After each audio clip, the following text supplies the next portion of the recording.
E aí a gente começa. Gravando. Agora vamos para. Por que é que não está ao vivo? Alô? Ai, oi, não, tô te ouvindo. Sabe como é medo? É de não sair ao vivo. Como não vivo? Ai, meu Deus do céu. Não sei se eu coloco outra sala. Vamos lá, gravar o áudio.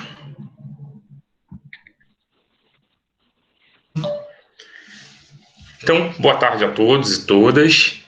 Hoje mais um momento importantíssimo, um momento em que a gente conseguiu, então, né, que a nossa convidada de ontem, por questões de tecnologia, né, olha a tecnologia aí que nos ajuda, mas também às vezes nos atrapalha.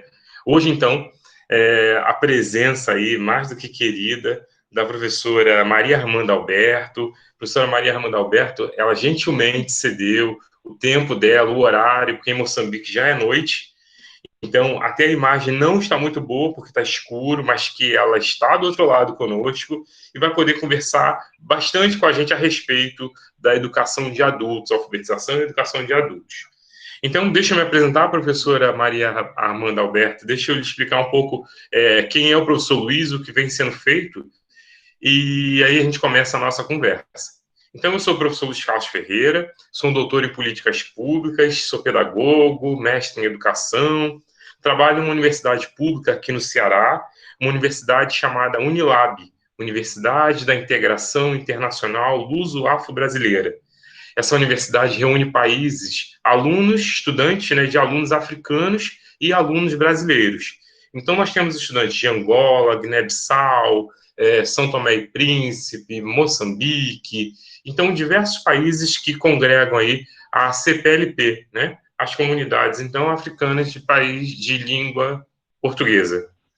E na Unilab eu trabalho com manifestações culturais e, além disso, pesquiso sobre educação de adultos. No Brasil a gente chama de educação de jovens e adultos, né? E eu vejo que em Moçambique é alfabetização e educação de adultos. Então eu já tenho aí um material que me ajuda a discutir, pensar, produzir textos e trabalhar com essa temática. No Brasil também, né, essa temática ela aparece aqui, pensando nesses que deixaram os bancos escolares, e é com esse intuito, então, que eu tenho um grande prazer de conversar contigo e agradecer demais pelo seu tempo, pela disponibilidade, em meio a todas as dificuldades que a gente tem, né, então eu quero agradecer. Então, a professora Maria Armanda Alberto, ela é uma técnica distrital, ela é licenciada em ensino básico com habilitação em gestão escolar, é formada em educação no INEA. Professora Maria Armando, então vamos começar primeiro pedindo para que a senhora possa nos dizer como foi a sua trajetória acadêmica até chegar na educação de adultos. Como foi essa sua trajetória? Enfim, um pouco também da sua formação. Pode nos falar um pouco? Sim, doutor Carlos, a minha formação não foi tão fácil, mas graças a Deus, Deus me acompanhou muito até chegar neste nível que agora me encontro. Eu nasci numa família pobre, não tinha condições para a escola, mas graças ao Senhor, graças a Deus, consegui ter o meu nível agora. E quando fiz a sétima classe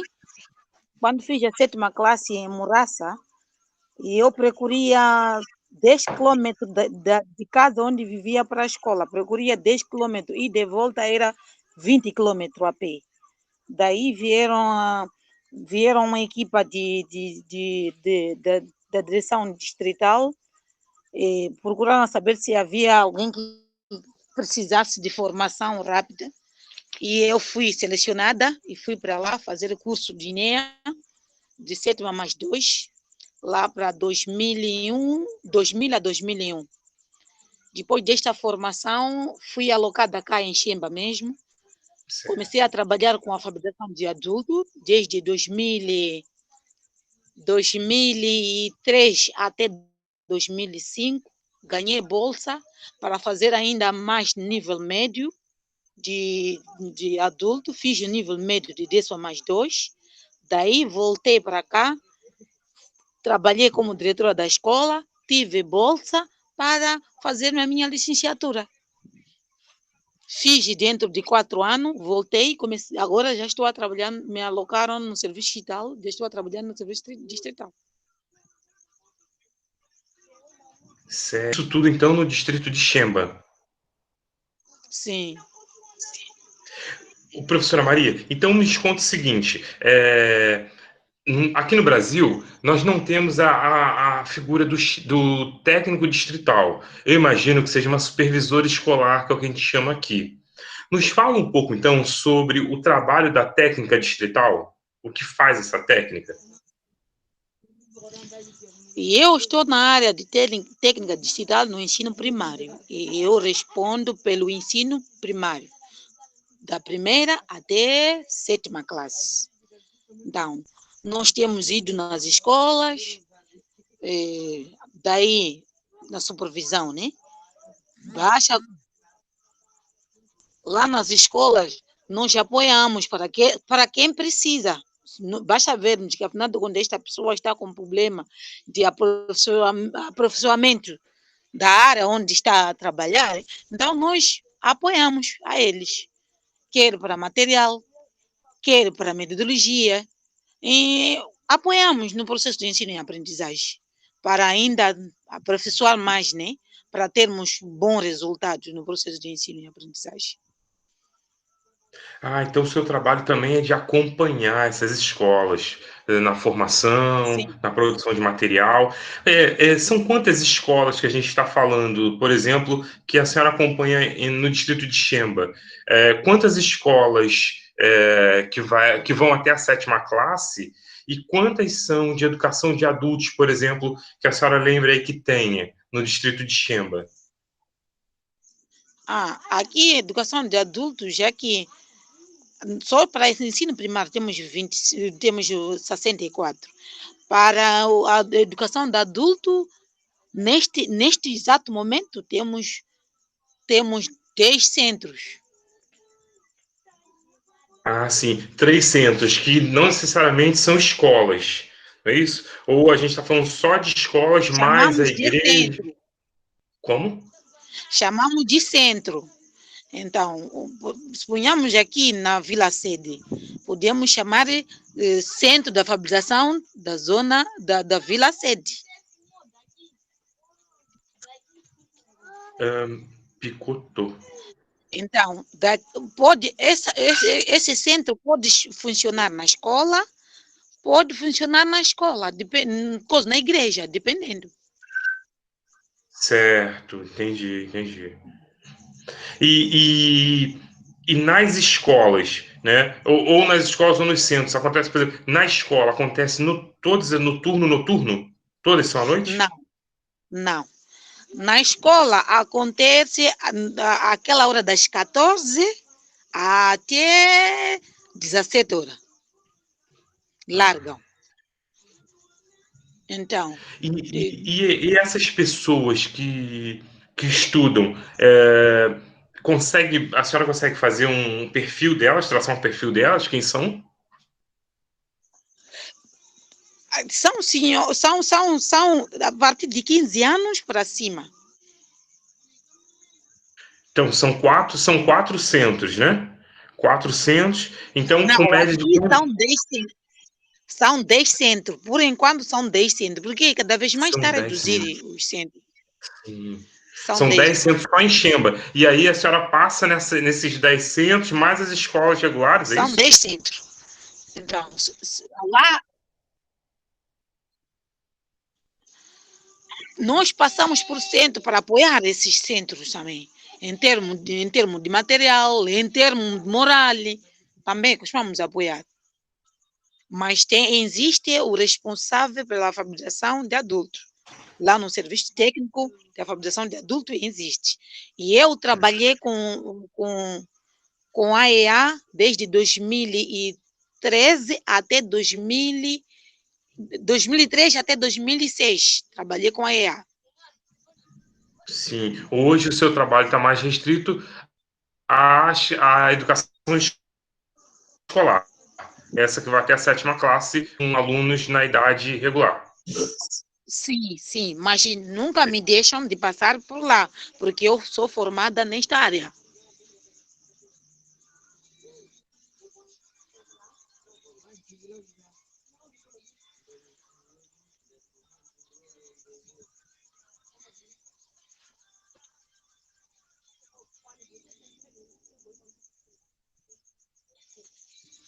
Alô? Oi, voltou. Oi, tô lhe Nunca ouvindo. me Na deixam de verdade, ir para lá. foi a minha conexão que caiu. Pode falar, pode falar. Tá bem. Nunca me deixaram de eu passar por EA, porque eu sou formada na área da EA. Então, lá, Ah, os que estudam lá são indivíduos com idade compreendida de 15 para cima.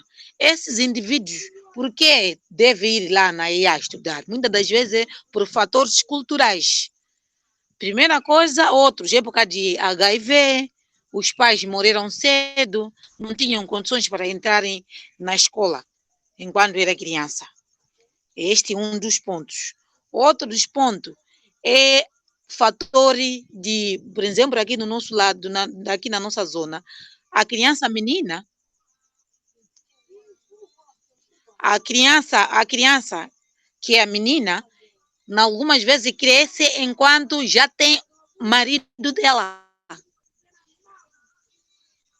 Alô? sim, tô ouvindo. Ela cresce enquanto já tem marido. E Isso algumas vezes, acontece em esta Xemba? criança não é. Sim, acontece sim. Nós aqui em Xemba chamamos de endena. A criança cresce enquanto já tem o marido dela. Então, nós aqui localmente chamamos de endena. Então, isso também Repete para influencia mim, para a chamamos criança. de Aqui localmente chamamos de endena. Rena, certo? Quer dizer, ter marido antes de atingir idade. Sim. Então, aquele marido vai te sustentando, dando sabão, ou roupa, às vezes comida, enquanto está em casa dos seus pais. Então, significa que você já tem compromisso com aquele homem. Você não pode casar com outro homem além daquele. Então, algumas vezes, esse tipo de comportamento impede a criança a ir na escola com a idade certa. Por outro Hoje essa lado, realidade, hoje a senhora encontra, assim, numa média de quantas crianças, por exemplo, dentro dessas escolas de Xemba, que eu não lembro mais quantas são, quantas crianças, em média, a senhora já vê prometidas, assim, para um casamento? Se hoje, fosse chutar um número, hoje existem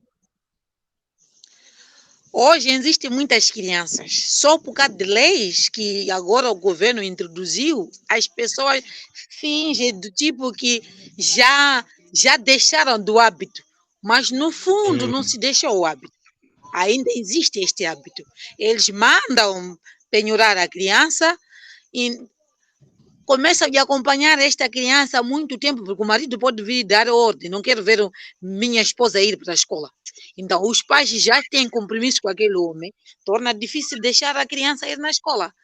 Então, mais tarde, quando ela percebe, eu perdi a escola, então vai já se inscrever no ensino da EA, começa a estudar na EA, porque o tempo já perdeu. essa criança normalmente ela fica até quantos anos? Ela já prometida, ela fica até quantos anos estudando, Maria? Muitas das vezes, a criança até pode chegar enquanto está prometida, a partir dos 8 anos, prometida até 16 anos, e ela já, você só vai se surpreender com a criança que está grávida, com 16 anos, 15 anos. Você se surpreende que a criança já está grávida. Aí não tem como, mesmo a autoridade, não tem como impedir este tipo de casamento. Sim. Por exemplo, aqui onde eu estou, aqui, existem muitas miúdas com 16 anos já estão grávidas. Então, mesmo com a lei, não torna difícil impedir este tipo de casamento precoce. se a criança já está grávida com 15, 16 anos, como impedir esse tipo de casamento? Sim, é o casamento prematuro. Maria, a gente não pode chamar isso de lobolo, correto? Lobolo, não. Lobolo o Não. que é? Lobolo quando você atinge uma fase adulta de 18 anos para o casamento, então a família do marido sai de casa dele, vem em casa da mulher para lobolar. Primeiro consulta dos pressários. Quanto que é necessário, o que é necessário, não sei o que é. Então, esse todo o processo é que se chama lobolo. Então, onde o pai da miúda estipula um valor para ser pago com o familiar do rapaz, então, isto é que se chama lobolo. Por exemplo, aqui, por exemplo, existe zona. Fale. Por exemplo, aqui existe zona. Quando chega a fase do lobolo, primeiro deve-se consultar. Onde a família da menina diz: queremos boi, queremos o saco de arroz, queremos 5 litros de óleo, queremos 10 capulana, queremos fato para a mãe da miúda, queremos fato para o pai do miúdo, queremos roupa, não sei o que é. Então, esse todo o processo, e queremos tanto para o pagamento do lobolo, esse todo o processo é que se chama lobolo. Sim.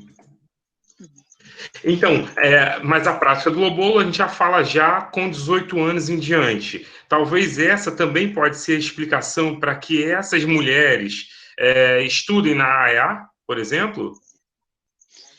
Por exemplo, aí quem pode estudar na AEA é a partir de 15 anos. Se for uma criança com 10 anos, nós não admitimos para que essa criança vá estudar na AEA. Esta criança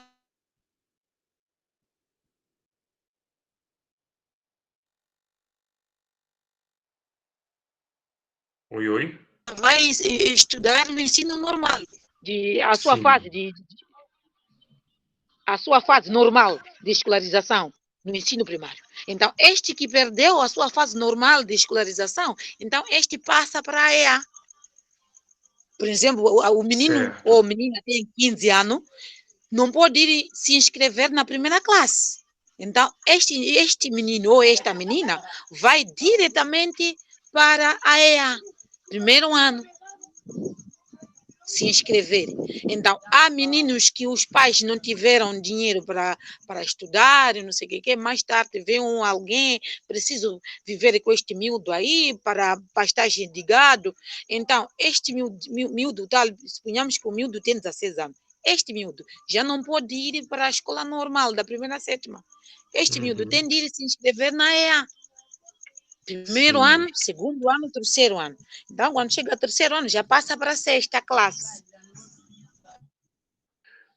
Entendi. Professora Maria Armanda, nós temos o professor Tiago Marques, que está participando conosco. Ele também é professor e pesquisa também dentro da educação as questões ligadas à África. Então, ele está participando conosco e muito obrigado também por Tiago estar presente na nossa conversa. E Mário, eu acho que conseguiu entrar. Pelo menos estava tentando. Acho que ele entrou sim, Luiz. Acho que ele conseguiu, né? Maria, eu vou te perguntando várias coisas, você vai me ajudando, porque a gente até fugiu um pouco do roteiro.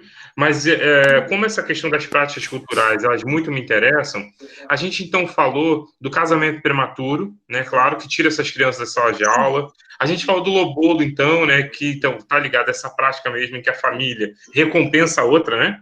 Exatamente por conta da mulher. E me corrija se eu estiver errado. Oi, Mário, como vai? Tudo bem? Maria, você pode nos falar um pouco sobre os rituais religiosos, espirituais, se eles também fazem parte enfim, da vida dessas crianças, seja para continuar estudando ou não, seja o ritual das raparigas, né, das meninas que se tornam mulheres, seja os rituais masculinos também. Fala um pouquinho sobre essa relação dessas práticas na escola. Ritual religioso, algumas vezes, pode influenciar. Por quê? Sim. Porque existem certas igrejas, por exemplo, não querem ver as filhas irem para a escola. Essas crianças aí, principalmente as meninas, é que são mais impedidas a irem à escola. Porque elas devem ser submissas aos seus maridos. Eles acreditam que a criança escolarizada ou a miúda escolarizada torna difícil ser dominado com o próprio seu marido. Então, e impede essas miúdas aí a não irem à escola, senão não vão serem meninas dominadas. E você vê que Torna até difícil. hoje essa prática permanece, Maria, desse machismo, né? Aqui a gente tem falado do machismo estrutural. Até hoje você acha que esse machismo, por exemplo, ainda é muito marcante na cultura moçambicana, por exemplo, das áreas mais ligadas ao interior? Por exemplo, Xemba, você acha que essa cultura masculina ainda é muito forte aí? Domina, sim, domina, sim. Estamos a tentar, como posso dizer, estamos a tentar separarmos dela, mas se torna difícil. A nossa realidade dita muita coisa. Muitas das vezes, nós, as mulheres que trabalhamos, os homens ou a sociedade em geral nos interpreta mal. Ah, não, mulher, quando trabalha, já não quer marido, não sei o que. Então, muitas das vezes, os nossos maridos, mesmo sabendo que minha esposa já fez 12ª, não aceita esta mulher trabalhar. Por quê? Porque ainda continuamos a pensar negativamente. Então, se nós funcionar, temos esse tipo de pensamento, que tal aqueles camponeses? Vai piorar a situação. Eu conheço muitos lá, Lambano, onde eu vivia, os filhos ou as filhas casaram muito cedo. Nem conseguiram, pelo menos, fazer a 7ª classe, não. Eles priorizam mais casamento do que a escola. Tem medo dessa criança se perder e fazer a prostituição, além de casar. Você acha que o casamento, na verdade, Maria, me corrija, é uma forma também de proteção que a família tem para essa moça, para esse rapaz? É um pouco Sim, isso? Quer é dizer, é uma melhor maneira que... de proteção, de preservar a integridade da família. Porque eles preferem uma mulher casar com seu marido do que uma mulher com nível sem marido. Sim, sim. Quer dizer, porque a gente está falando de uma prática cultural, então não há como pensar somente pelo olhar de que essa mulher ela é submissa, mas repensando também, e aí a questão da superação, né, dessa visão de um machismo estrutural é também entender essa questão da proteção, né, que passa por essa escolha. Então, a família prefere que a filha, né, estou falando da mulher, ela case cedo para que ela, então, tenha uma vida familiar garantida, uma proteção familiar garantida. Seja lá como vai ser esse futuro, mas é uma segurança, é isso? Sim, é isso mesmo. O que está acontecendo, na verdade, é isso. Só para você ver, entrando nas redes sociais, já de ouvir, há certas mulheres escolarizadas já não querem saber de lar, pensa que ter a licenciatura em dia é mais importante que lar. Então, algumas vezes, a pessoa luta em ter lar em vez do emprego, em vez da escola, para garantir a boa vista na sociedade.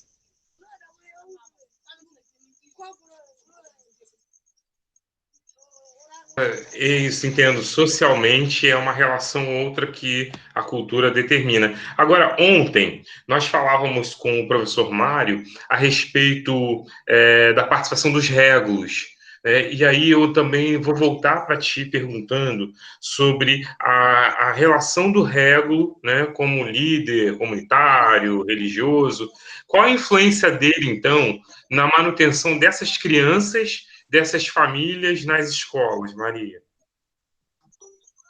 Aqui, por exemplo, nossos regos, nossos fumos, Quando a escola tem problema com a assiduidade e pontualidade de alunos e alfabetizando, nós consultamos, nós levamos essa preocupação a Regulus e Infumo.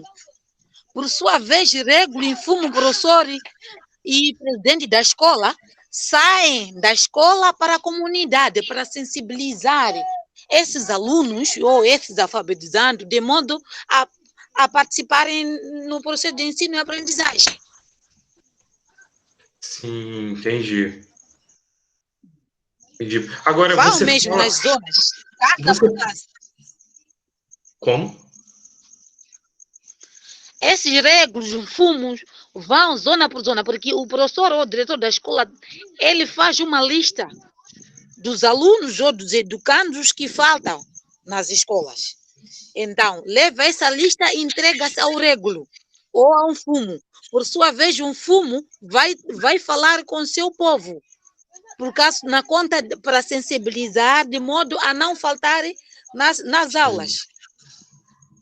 Curioso, Maria, que fumo, você falou fumo, eu ainda não li sobre essa figura representativa da comunidade. O que é o fumo? Quem é o fumo?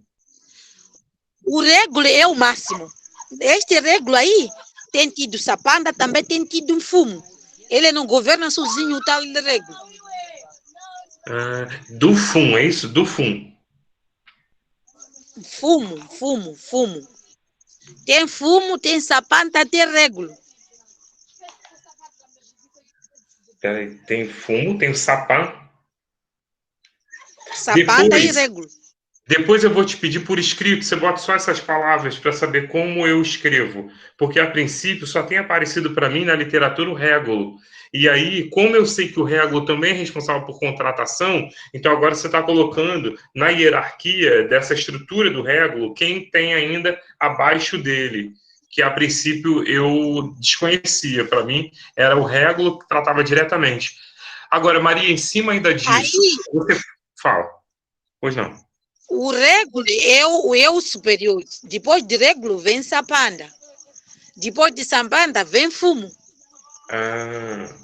Sambanda.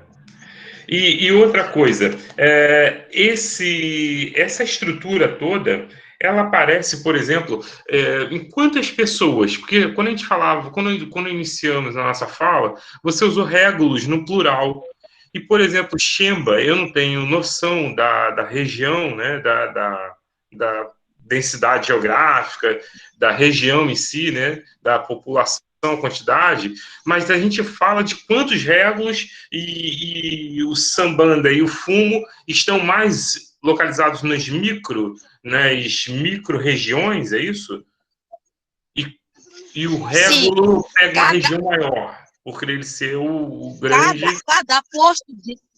Cada posto de localidade, no posto localidade, tem existido um régulo. Temos posto administrativo e temos localidade. Divisões. Sim. Posto administrativo, por exemplo, aqui em Xemba, posto administrativo, temos 6. Postos de localidades, temos a volta de 8.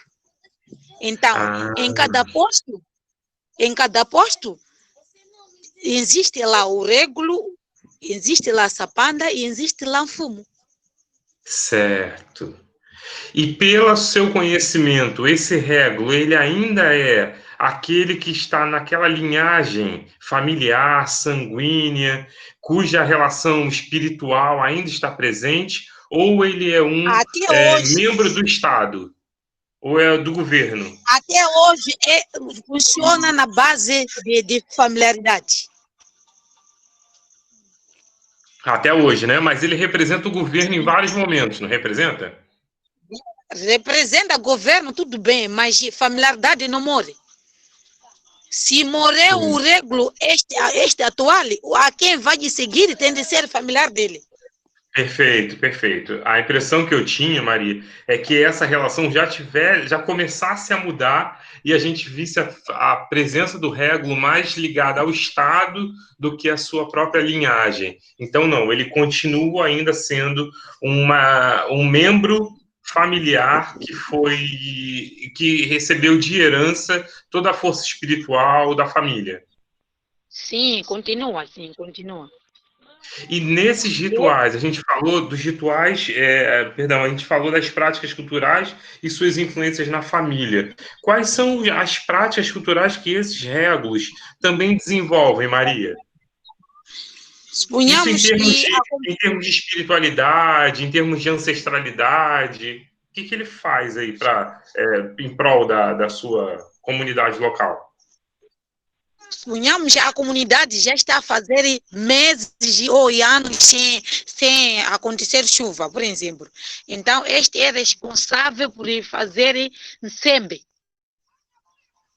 Esse faz sempre, chama toda a comunidade, faz comida, aquelas nossas comidas tradicionais, aí fazem pombe, e chama a comunidade em geral, toca-se marimba, não sei o que, muita coisa para poder chover.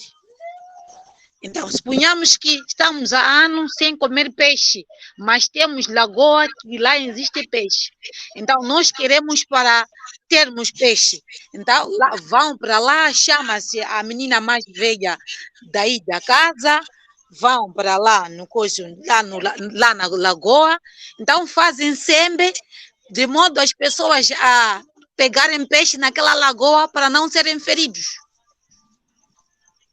Sim, aí ele é quem para não ser atacados com crocodilo, com muita coisa.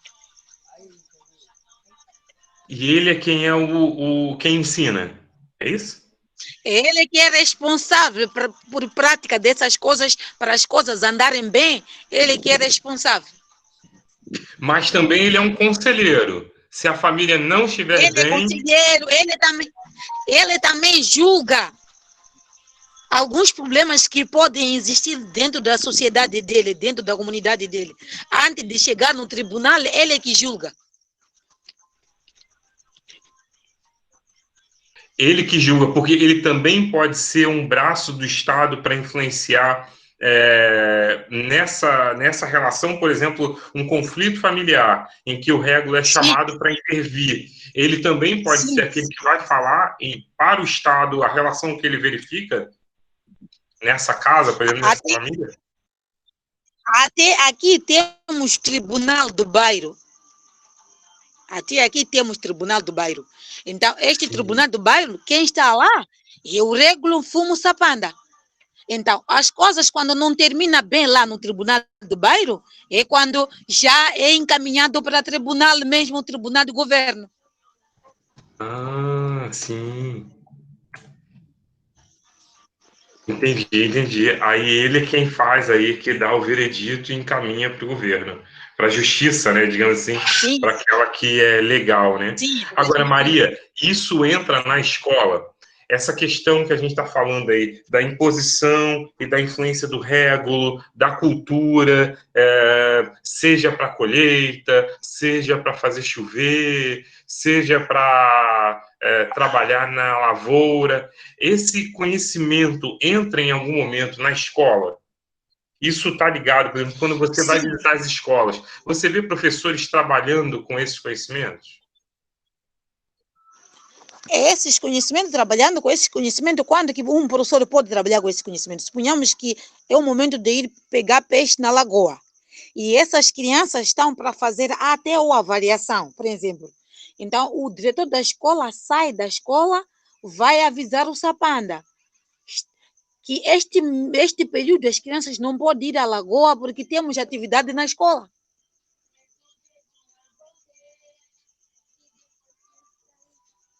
Entendi, Maria, entendi. Então, isso não deixa de fazer parte aí do currículo, né, da escola. Nós perguntávamos ontem, aproveitar que o Mário está lutando aí para entrar e participar conosco, sobre a área do conhecimento, né, em que passa a fazer parte do currículo, que é cultura local, né? E aí sim, há uma... Pois não. E sim, quanto à cultura local, eles também influenciam. Por exemplo, para fazer panelas de barro. Então, a escola recorre ao régulo. O régulo é que conhece suas pessoas, quem tem habilidade para fazer panela de barro. Por exemplo, para fazer esteiras do empreendedorismo, recorremos ao Régulo, que ele que conhece quem tem habilidade para fazer esteira. Então, para fazer certas coisas, a cultura, coisa, então, ele, Régulo, é que conhece as suas pessoas capazes, essas pessoas que têm habilidade para esta área, de fazer esteira, de fazer panelas de bar, de fazer aquela coisa de empreendedorismo, de fazer vassoura, muita coisa.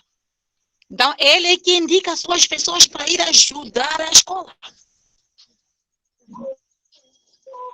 Entendi. Maria, as condições físicas das escolas, das crianças e dos adultos, há muita semelhança? Por exemplo, infelizmente o Mário passou a imagem, mas infelizmente eu não consegui abrir para colocar aqui. A imagem ainda é da escola que funciona mais fora do espaço fechado do que dentro. Isso também acontece com as crianças ou é uma realidade só da educação de adultos? Como posso responder essa parte? Existem também certas crianças que funcionam embaixo da árvore. Quer também, educação de adulto também, existem também certas turmas que funcionam embaixo da árvore. Sim. Maria, deixa então eu te confidenciar. Estou a escrever um texto, falando em Portugal, né? Estou a escrever um texto cujo título vai ser No Pé de uma Árvore. Porque sempre que eu converso com algum moçambicano, alguém, né, seja em Moçambique ou Guiné-Bissau, essa fala é muito recorrente, né? De estudar no pé de uma árvore, embaixo de uma árvore. Então, a árvore tem várias representações, né? Tem, enfim, a questão da sabedoria, da ancestralidade, da própria tradição, que eu vou dar como título exatamente o que você já também mencionou agora, que é Embaixo de uma Árvore. Maria, e essa questão ancestral, ela de alguma maneira, porque a religiosidade ela é muito forte, a gente sabe que o protestantismo, né, ele está muito marcado ainda, ou melhor, chega, né, com muita força nos países africanos, mas aqueles ritos mais tradicionais de cunho espiritual, em que se faz menção às forças, né, espirituais da natureza, estão presentes ainda? Você vê isso em Xemba, por exemplo? Doutor, não percebi bem a questão. Aqui no Brasil, né, nós Não nos percebi apropriamos. bem a questão. Tá, vou tentar refazer. É o seguinte, aqui no Brasil, né, a gente percebe claramente que as influências de África mostraram para a gente que a força da natureza, ela se mostra presente nos orixás, se mostra presente nos ritos do candomblé, da Umbanda, e eu queria saber se você percebe, se você verifica esses ritos tradicionais aí, por exemplo, de Xemba. Ritos tradicionais ainda existem ritos tradicionais. Quais são, Maria? Por exemplo? Ritos tradicionais aqui em Xemba? Sim. Ritos tradicionais. Temos, por De cunho exemplo... religioso mesmo, de cunho religioso. Você consegue dizer algum? Ou alguns, não sei? Religioso? Por exemplo, Não tem. vou te dar um exemplo. A menina que tem a sua primeira menstruação, a gente fala de um ritual ainda marcado pela família, que faz toda uma celebração em torno disso? Agora percebo, esse não é religioso, esse. Principalmente este tipo de rito aí, verifica-se muito mais em Nampula. Para nosso lado, que nós somos Macena, né? Chamamos de maceceto, que deve levar a miúda para certas educações, né? Para ter a educação, como lidar com lar. Lá ela vai ser ensinada como lidar com seu marido, como lidar com a família do marido, como lidar com a sociedade em geral. Então, aquela miúda é ensinada, quer para miúdo, quer para miúda. É ensinado como lidar principalmente no solar, como lidar com o lar. Eu ia perguntar também, isso vale também para os meninos? Vale também para menino, como lidar com sua esposa, com a família da sua esposa, Sim. como lidar com Vale isso. para as danças de casamento, ainda você, isso diz o seguinte, você ainda vê essas práticas tradicionais como por exemplo, as danças da província, perdão, do distrito, você ainda vê os rituais do casamento, dos funerais, você ainda vê isso aí? Funerais, como funerais, depende de zona para zona. Por exemplo, para Tete, quando alguém morre, eles lá dançam, tem um tipo de dança que eles fazem lá, chama-se dinhão. Sim. Então, danças para momentos de morte. Então, para nosso lado aqui, quando o bebê nasce, para sair, em português chama-se chá de bebê, não é isso? Então, para Isso, nosso lado isso. aqui, chamamos de giçaça. Nós chamamos de giçaça. Vem algumas iniciais para poder fazer qualquer tipo de cerimônia para a saída do bebê dentro da casa. Isso acontece até hoje. Entendo, entendo. Maria, deixa eu te falar por que eu estou perguntando tudo isso. Porque nas últimas conversas que eu conversei com pessoas, né, ligadas à educação escolar, principalmente em Moçambique mesmo, me deu a impressão que essas questões culturais elas estavam desaparecendo. Eu tive a impressão, por exemplo, quando a gente falava do casamento prematuro, quando falava do lobolo, quando falava assim, então, da menina, né, enfim, né, se tornando mulher, me pareceu em alguns momentos que essa prática estava desaparecendo, já não estava mais, já não era mais uma prática recorrente. E aí, conversando contigo, Não está a desaparecer, está a reduzir, mas verifica-se até hoje. Simplesmente está a reduzir, só que nas cidades, né? Por exemplo, onde eu estou a viver aqui, da beira onde está a doutora Elsa, são 500 e tal quilômetros para chegar à cidade da beira. Então, aqui em Xemba, isto está a se verificar. Simplesmente está a reduzir, simplesmente é redução. Mas te dizer que já terminou, ainda não terminou. sim, entendo. Maria, quais são os desafios da educação escolar hoje aí? Por exemplo, se você Como? tivesse nas mãos, se você pudesse hoje mudar a educação no distrito que você trabalha, quais são as mudanças que você faria? Ou seja, que dificuldades Eu você tem aqui, encontrado e que mudanças você faria? eu mudaria o hábito dos alunos faltarem sempre às aulas. É muito recorrente, então, a evasão, é isso? Ou a baixa Muito frequência mesmo. mesmo? Sim, sim, sim. É normal, numa turma de 45 alunos, hoje aparecem 20, dia seguinte vão aparecer 10, outro dia 15, outro dia 30, assim sucessivamente. Então, torna difícil para o professor. E, Ah, sim. como posso dizer, torna difícil para o professor limar todas as dificuldades dos alunos. Há legislação, Maria, que obrigue esse acompanhamento feito pelos pais da frequência? Que, por exemplo, no Brasil nós já temos um órgão chamado Conselho Tutelar, né, que ele é que intervém, né, junto às famílias, punindo, né, as famílias que, porventura, elas não cumpram com o mínimo de presença dos alunos na sala de aula, crianças em idade escolar que abandonam. Aí tem algum órgão que seja esse órgão que reprime pais, que penaliza famílias? Aqui não temos leis que penalizam para os pais que não mandem seus filhos à escola, não temos. Mas os pais, o conselho da escola trabalha para isto. Sim. Trabalhamos tanto, mas algumas vezes o esforço tem sido em vão. Então, essa seria uma das mudanças que você faria, né? Quer dizer, Sim, eu obrigatoriedade mesmo sinto da dor. frequência escolar. Sensibilizar a sociedade e levar a peito a escola. Sim. Maria, vamos Mandarem falar dos... sempre os seus filhos à escola. Certo. Maria, vamos falar agora dos professores?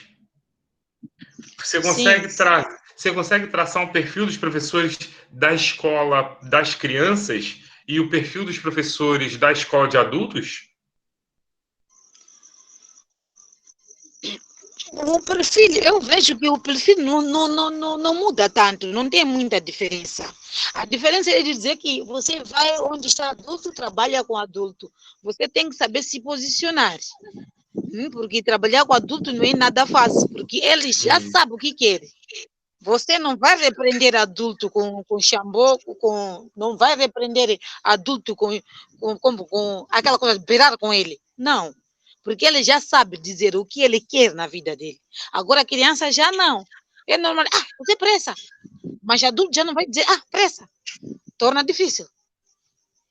Então, a Entendi. diferença um pouco. Mas, Maria, para trabalhar com adultos, eu posso ser um voluntário. E para eu trabalhar com crianças? Para eu trabalhar com adultos, eu posso ter a 7ª classe, e aí eu posso ser selecionado para trabalhar com adultos, mas ainda de forma muito voluntária. E para trabalhar em Sim, sala com as crianças da idade regular. já não pode trabalhar com criança. Há muito tempo fazia recrutamento sem essa formação psicopedagógica, há muito tempo. Mas atualmente já não se faz recrutamento para o ensino primário. Mas para o ensino de adulto, recorremos ao recrutamento de professores voluntários. Por quê? Porque mesmo esses professores formados não conseguem cobrir o ensino primário. Então, recorremos, esses professores têm formação para poder lecionar educação de adulto. Sim. Mas Vocês passa capacitam por os professores? capacitação. Vocês capacitam os professores tanto da escola regular quanto de adultos? Tem Esse de capacitações, tem adulto, formação? sim, tem tido, principalmente a GIZE, sempre capacita professores e alfabetizadores voluntários. Uhum. Temos uma organização não governamental que é a GIZE.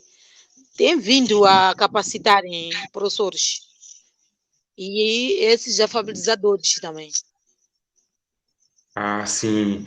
E isso também está falando da escola da escola regular, não?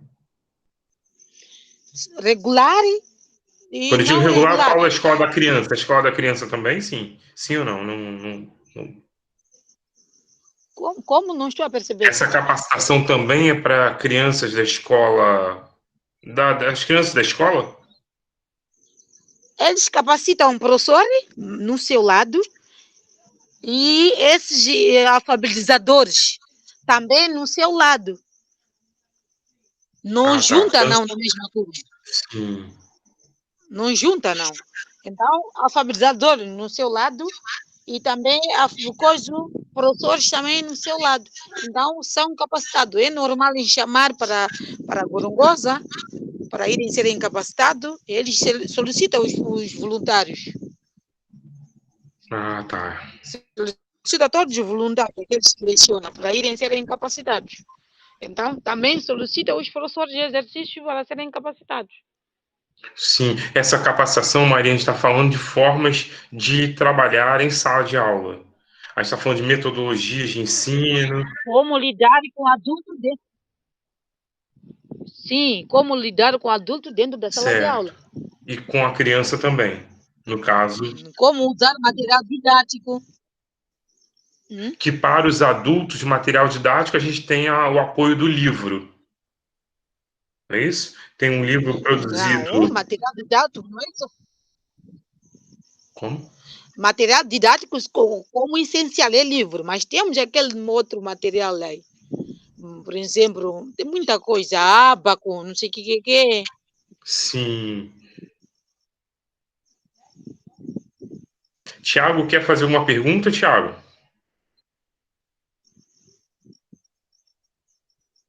Professor Tiago, Oi, oi. Tá me quer ouvindo? fazer uma pergunta? Eu fiquei curioso em relação à questão do régulo. Não sei se a professora pode me esclarecer. Qualquer um poderia ser um régulo? Aí eu até estava pensando, por exemplo, O casamento, teoricamente, ele é um casamento restrito. Eu se casar, eu, enquanto estrangeiro, fora do lugar, fora da localidade, se casar com alguém da localidade, herdeiro, uma herdeira, uma família herdeira, eu poderia me tornar um régulo? Ou não? Ainda é restrito à cultura interna? Há vínculos sanguíneos, né? Isso quer dizer. Isso. Maria, pode nos ajudar? Não percebi bem. Alguém de fora do vínculo familiar, né? Quer dizer, esse marido que entra numa família, né? Nessa família que já tem o régulo, né? Definido aí pela herança do avô, do pai, ele tem alguma chance de ser um régulo?